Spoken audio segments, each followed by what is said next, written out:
Hello students, in the series of a question in a day brings you near IIT Gateway.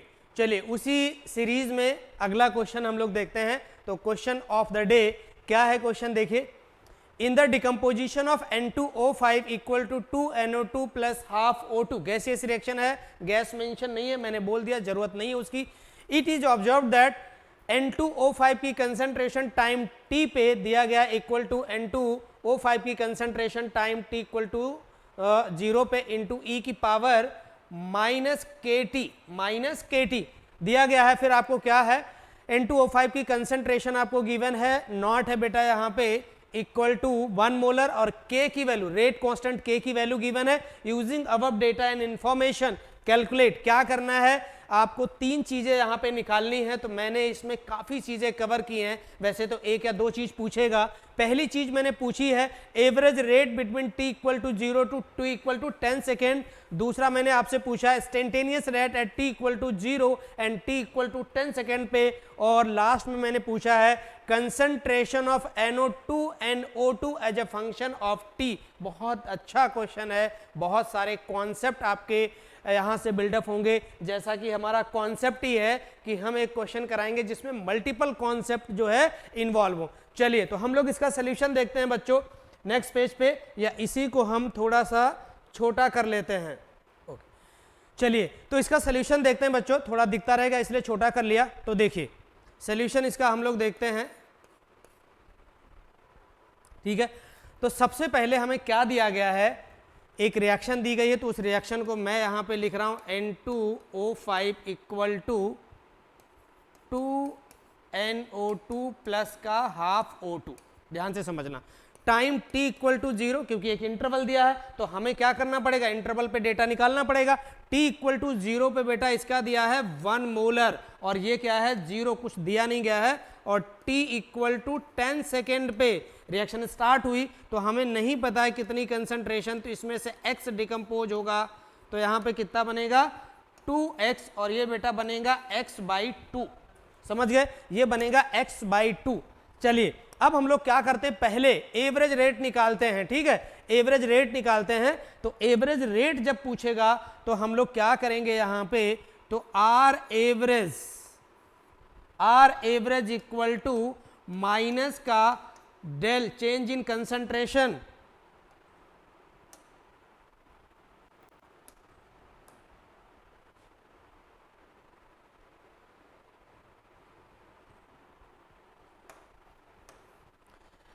Minus का concentration N2O5 upon change in concentration लिखेंगे into upon change in time. अब क्या रहेगा, तो final concentration इसकी कितनी है बेटा 1 माइनस एक्स, इनिशियल कितनी है 1, अपान फाइनल टाइम t और इनिशियल 0, तो क्या मिलेगा 1 माइनस एक्स अपान 10, 1 माइनस एक्स अपान 10. ये तो हमें मिल गया एवरेज. ठीक है, ये क्या मिल गई एवरेज रेट. लेकिन अभी x की वैल्यू हमें निकालनी है. हमें क्या करना है, x की वैल्यू अपने को निकालनी है, x की फॉर्म में रखना है. तो x की वैल्यू के लिए देखिए, फॉर वैल्यू ऑफ x, तो सबसे पहले हमें दिया गया है यहां पे N2O5 की concentration time t equal to 0 पे, और बेटा N2O5 की कंसंट्रेशन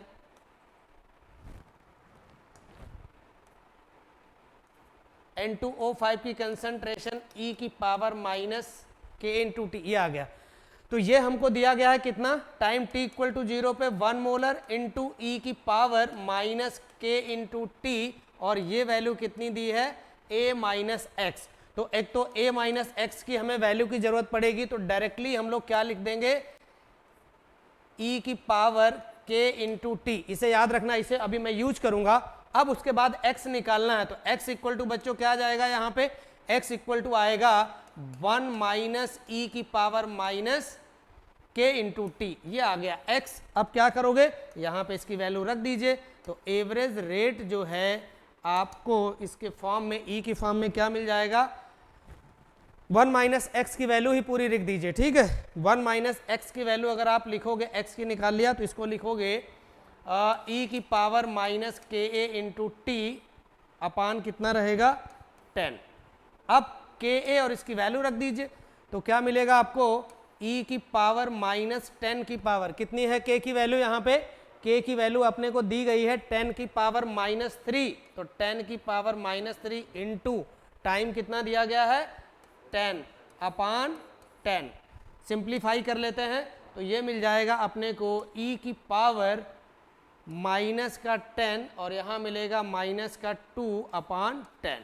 ये आ गया आपका आंसर पहला। समझ गए बात को, फर्स्ट आंसर आ गया, फर्स्ट कैलकुलेट कर लिया है हमने।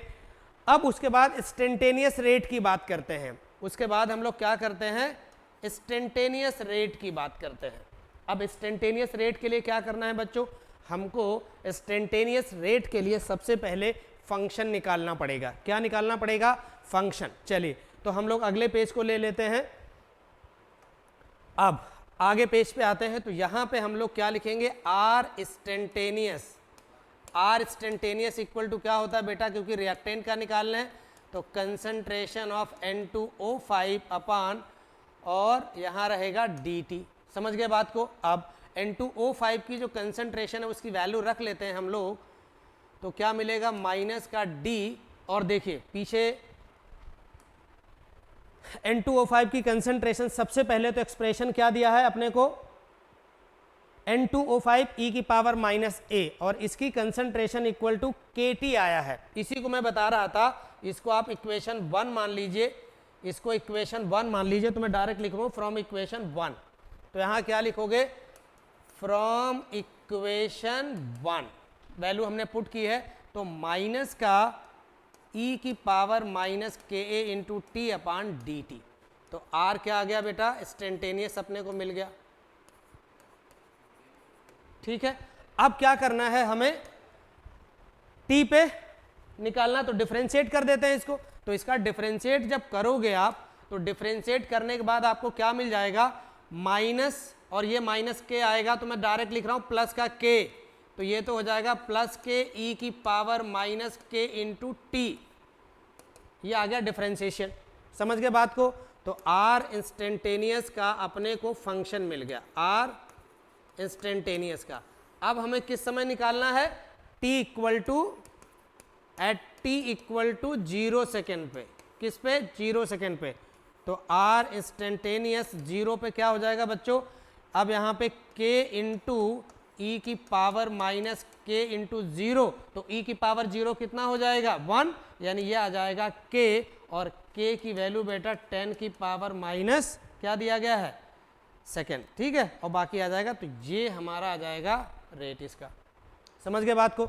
अब दूसरा हम लोगों को देखिए, पहला निकाल लिया, नेक्स्ट है at t equal to 10 second पे, t इक्वल टू 10 सेकेंड पे, तो r instantaneous t equal to 10 पे, तो k इंटू ई की power -k into t, value put कर दीजिए, 10 की पावर -3 e की पावर 10 की पावर -3 इंटू टी, टी कितना है 10, तो क्या आ जाएगा आंसर, ये आ जाएगा 10 की पावर -3 इंटू ई की पावर माइनस और 10 की पावर -2 हो जाएगा, क्योंकि इसकी पावर 1 है तो मल्टीप्लाई में पावर जुड़ेंगी, तो ये आ गया इसका आंसर। समझ गए। दूसरा पार्ट ये कंप्लीट हो गया। ये क्या हो गया, अपना सेकंड पार्ट यहाँ से कंप्लीट हो गया, जिसका पहला पार्ट ये था और दूसरा पार्ट ये था। समझ गए। अब हम लोग आते हैं तीसरे पार्ट पे। तीसरे वाले में हमें क्या दिया था, बहुत सिंपल था। थर्ड पार्ट में आपको दिया गया था, देख लीजिए एक बार पीछे, दिख रहा है सभी को।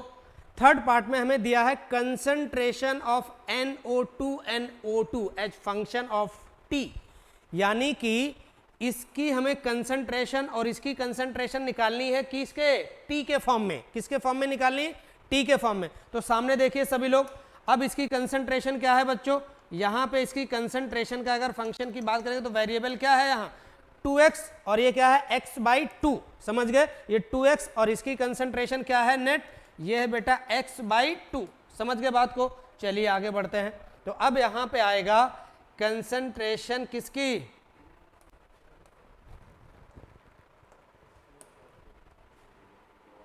NO2।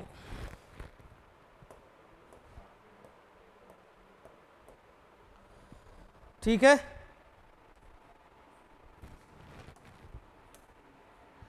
तो कंसंट्रेशन NO2 की क्या दी है भाई 2x, क्या दिया है 2x, और x इक्वल टू कितना निकाला था हमने, पीछे से देखिए वैल्यू उठाइए, x इक्वल टू हमने कितना निकाला था 1 माइनस ई की पावर k इंटू टी, बस इसी x को रख दीजिए, तो x की वैल्यू यहां रखोगे जब तो 2 इंटू 1 माइनस ई की पावर k इंटू टी, तो बेटा ये कंसंट्रेशन आ गया फंक्शन ऑफ t में पहला वाला, और दूसरा पार्ट इसका क्या था concentration of O2 equal to x by 2, और ये क्या रहेगा 1 माइनस ई की पावर के टी अपान 2, तो ये आ गया कंसंट्रेशन ऑफ O2, तो ये अपने सारे आंसर आ गए।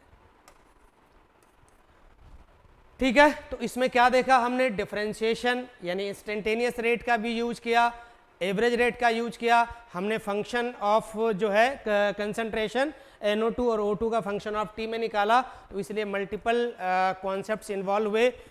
ठीक है, तो अगला क्वेश्चन हम लोग लेके आगे मिलेंगे। Thank you everyone.